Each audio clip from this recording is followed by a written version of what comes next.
What's going on, guys? It's Diamond Dan back again with a new one. So today we're going to be starting a new series called Franchise Status Report. Now in this series we'll be taking a deep dive into an overall team status around the different teams around the league. Alright, and talking about the upcoming season, current rosters and their talent. Then we'll also be talking about each team's free agency moves and what the team can do to improve.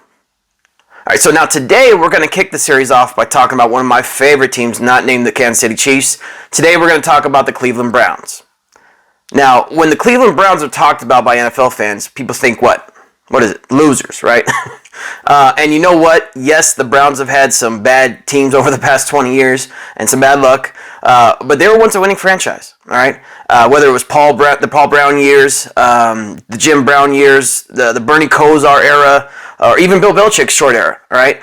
They used to win, all right? And I think a turnaround is building here in Cleveland this year, all right? Now, when rating teams by player talent and so on, the Cleveland Browns are easily a top 5 team in the league, all right, when it comes to player talent. Now, I'd even give them top 3. It's just about putting the right coaches in the right system with the right talent, all right? So, all right, let's go. Now, Cleveland's real turnaround started in 2017 when they hired the guy who put this talented roster together, the man named John Dorsey, all right? Now, John Dorsey is a GM who hits on picks more often than not, all right? He's known for his bold GM moves in free agency as well. John Dorsey is responsible for drafting guys like Aaron Rodgers, Patrick Mahomes, Travis Kelce, Tyreek Hill, Kareem Hunt, keystone players, all right? Dorsey, in my opinion, is as responsible for the Chiefs winning the Super Bowl this past year as Andy Reid is, all right? Dorsey's the one that brought the winning players to Kansas City, all right? And then Andy shows them the path, all right? One of the greatest top 5 coaches for sure. Now, still to this day, I don't know why Dorsey left the Kansas City Chiefs, all right? And the same now happened in Cleveland, all right? It's like the mystery of John Dorsey, right? Cleveland is stacked with talent now because of John Dorsey. Yet him and the Browns, for some reason, parted ways for no apparent reason. At least that's what people are saying.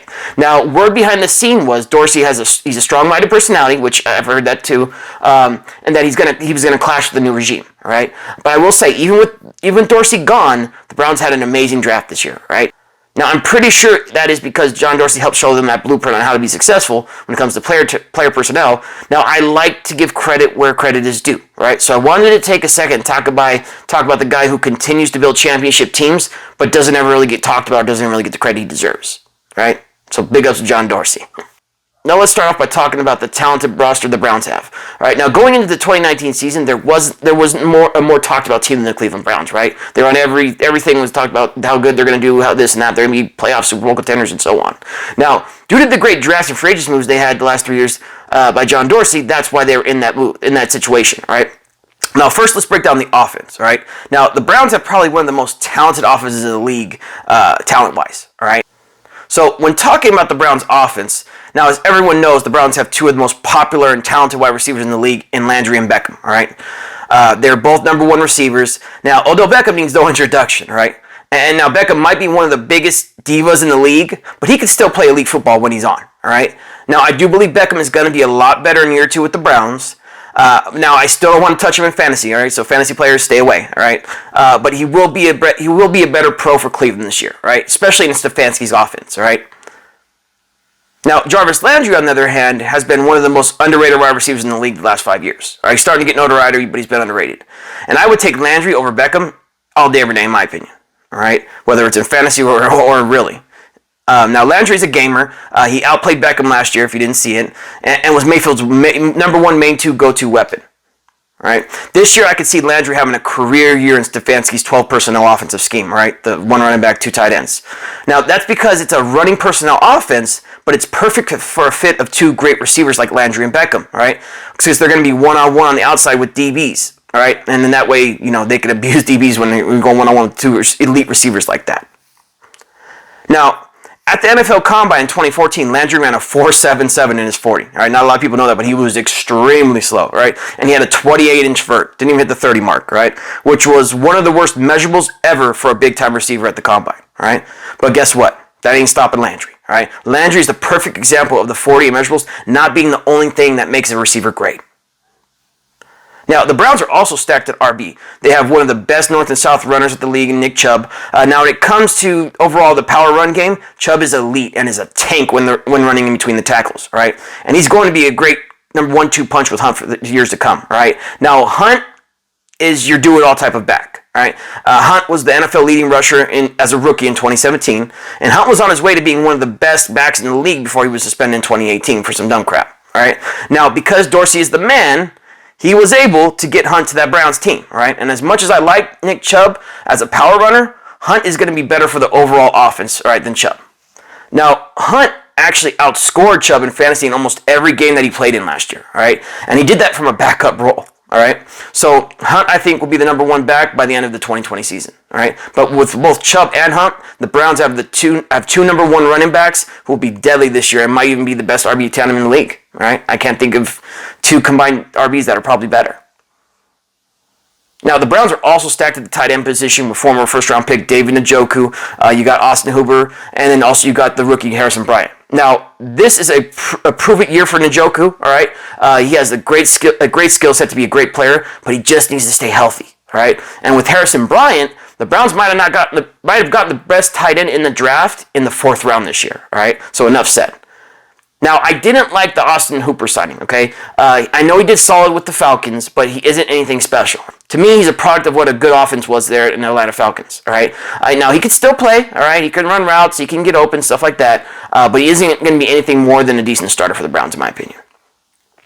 So when you sum up all these weapons, you realize that Baker Mayfield has no excuse to have a down year, right? And I think in Stefanski's offense, it's a perfect fit for the Browns personnel, and I think it's a perfect fit for Mayfield as well. Right? Mayfield is going to excel in that play action scheme, right? And with a good run game to go with it and back it up, I really think in year 3 we're going to see a solid jump for Baker Mayfield.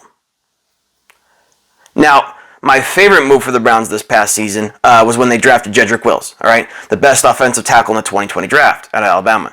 And then on top of that, they signed probably the best offensive tackle in free agency by signing the powerful, nasty Jack Conklin, all right? Now, if you don't know who Jack Conklin is, he's been one of the main reasons why the Titans' run game is what it was the last 3 years. All right, so Conklin's a beast. Then the Browns also have one of the most underrated guards in the league in Joel Bitonio. Now, Bitonio is an all-pro guard who can play tackle as well. He's very versatile. Bitonio is rarely talked about from an offensive lineman perspective, but is probably the most important piece of that Browns offensive line. All right. Then at center, they have Mr. Consistent and J.C. Tretter, all right, who's been a solid center ever since he's been in the league. He was solid for the Green Bay Packers, and now he's been solid for the Browns.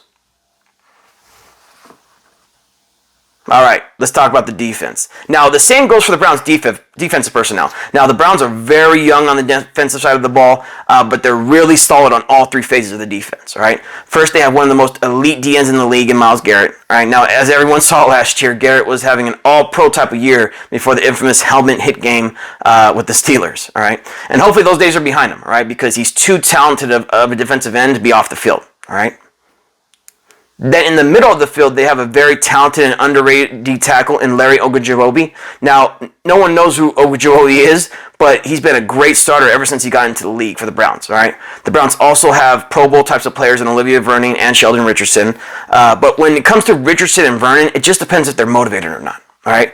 When they're focused though and they're training, they can be elite.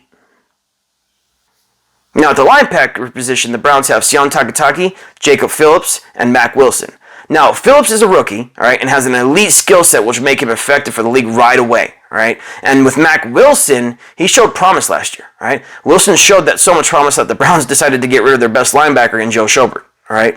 And if Wilson can take that next step, I think he's going to be a Pro Bowler here in 2020, all right? And he's going to be the leader of that defense.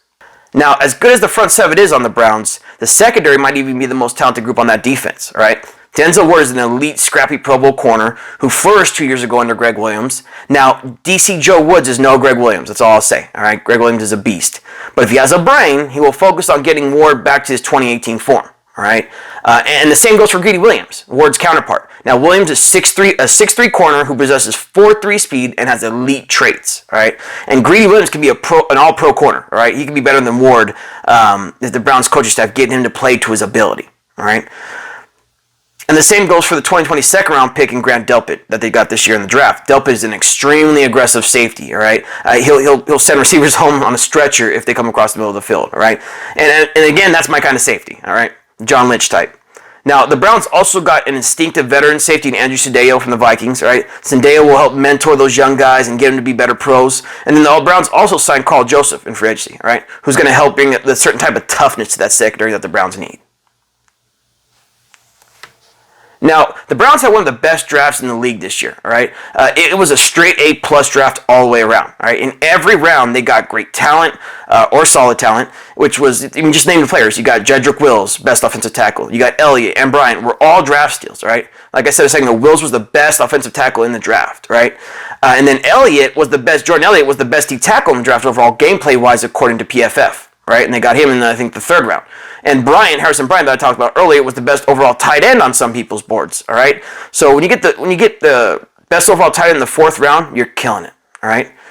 Then in the later rounds, they picked Nick Harris and also the most physical freak receiver in the draft in Donovan Peoples-Jones. Right, he jumps out of the house. I think he had like a 44-inch vert. So when you break it down, every one of the Browns' picks this year will either start this year or will play a role in this upcoming season. So overall, it was an amazing draft for the Browns this year. All right, now let's talk about Cleveland's past records and what we're going to think upcoming season. Now, if you look at the Browns' past 5 seasons, they have won a total of 17 games out of 80. All right, I mean, yikes. All right. Now, in each one of those seasons, the Browns have never had more than 7 wins in a single season. All right. Now, they were on fire at one point in 2018, all right? And in 2019, they were one of the most talked about team, like you talked about, due to those off-season moves, all right? But the issue with the 2019 Browns was, in my opinion, was that they played 2 up and 2 down all year, all right? Now, again, that goes back to motivation and focus, all right? Because, again, the Browns went into Baltimore, right, and dominated the best team in the league, the Baltimore Ravens, and they dominated the Ravens in all aspects of the game when they played them, all right? To go into the Ravens' house, run the ball like that, throw the ball like that on, I mean, play defense like that, like it was embarrassing. And again, then after that, the next weekend they go and they lose to the 7-9 Broncos, all right? So it was a lot of ups and downs for the 2019 Browns. So in my opinion, what they got to do different now is just they got to stay focused and they got to make sure that they're playing to their ability at all times. 2020 outlook. Now, the 2020 Browns have a powerful roster, all right? If not one of the best in the league, in my opinion, all right? And I will say this, Browns fans, you have a good reason to be optimistic, right? Your team has one of the most talented rosters in football, like I stated earlier, top 3 at least. Now, at first, I questioned the Stefanski signing, all right, as a coach, but if you take a good look at what he's done as an OC for the Vikings, then you'll see that he has a perfect offensive fit for the Browns personnel, right? Stefanski runs that 2 tight end set for his base offense, so you're going to have Landry and Beckham on the outside, like I talked about earlier, abusing corners all day one-on-one. Right? And Stefanski likes running the ball, right? So Cleveland now has an elite, or no, I shouldn't say elite yet because it hasn't showed it. You can't say the O-line's elite yet until they've showed it.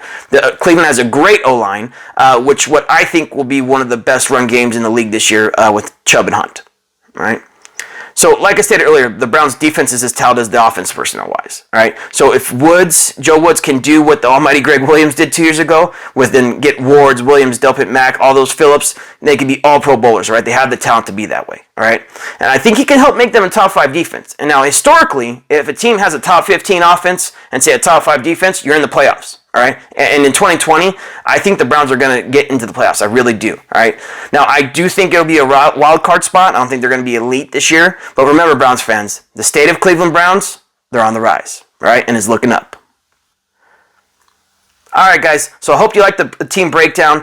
Thanks for tuning into the new series on the Fantasy Football Focus 1 channel. I hope you liked it. All right, I'm going to do another team next. I'm not sure who yet, so if you guys got any opinions, send it out. Please hit the subscribe button if you haven't subscribed yet. Also, hit the like button to show some support. And also, leave a comment if you want to debate. All right, guys. This is Diamond Dan signing out. Peace.